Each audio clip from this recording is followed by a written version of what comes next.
આજ તો આપણે આખો દી ઘરે હતા ને તો ન કરવાના કરી નાખ્યા કેટલે કાંતો. જય શ્રી રામ બધા મિત્રોને. સૌમાં ઉઠીને સીધા આપણે નીકળી ગયા માતાજીના મંદિર બાજુ. તો માતાજીના દર્શન કરી લીધા પછી આપણે એવા મહાદેવના મંદિરે મહાદેવના દર્શન કરીને સીધા નીકળી ગયા ઘર બાજુ. ભરાઈને ભાઈના મોબાઈલમાં આપણે કવર બદલાવતા ને તાતો નીકળી ગયા 100 રૂપિયા આપણે બૂચ મારી લીધા.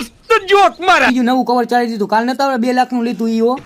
તો મિત્રો નિરાતે ખાટલે હતો તો વિચારતો આજે આપણે જેવું કોઈ કામ જ નહીં. વરી અજમો યાદ આવી ગયો. અજમાની થપ્પી પાન નાખીને બાદકામાં ગયો તો અજમો અસલ જ હતો. તો વરી પાછી અજમાની થપ્પી હતી ને એવી રીતના કરી નાખી અને આજુબાજુમાં જવાયની થપ્પી આપણે કઈ રીતે આપણે આવી ગયા મેરી ઉપર ને પાળીએ બેઠે બેઠે જરીક વાર જોયો ગામનો વ્યૂ જોઈ લીધો ને પછી લીંબુ શરબત પીવાનું થયું. તો બાજુની લીંબુડીમાં તોડી લીધું એક લીંબુ અને કોઈને ખબર ના પડે એ રીતના એક ગ્લાસ લીંબુ શરબત બનાવીને પી નાખ્યો માથે ચાનો કોટો ચડાઈ નાખ્યો. અને પછી આપણે આવ્યા ગામમાં તો આપણા જેવા બે ભાઈબંધ દેખાઈ ગયા જે આખો દી ફ્રી ફાયર રમતા. પછી હું આપણે એના ભેગા જરીક રમવા માંડ્યા ફ્રી ફાયર. 1 વાગે પાછા આવી ગયા સીધા ઘરે. 5 વાગે ઉઠીને મોં ધોઈને સીધા નીકળી ગયા ગામમાં 2 વાતો. ગામમાં આપણે આવી ગયા ને અડધી કલાક જેવું બેઠા તો પાછા બકાલો લઈને આવી ગયા ઘરે. ઘરે આવીને જોયું તો લીલા નારિયેળ પડ્યા હતા. હાંસીથી છાલ ઉતારવાનું કર્યું. ચાલુ છાલ ઉતરી ગઈ ખાઈ નાખી માથે ખાધી ગરમ ઢોકળી. હાલો હું ઢોકળી ખાઈ લો, તમે ફોલો કરતા જાઓ.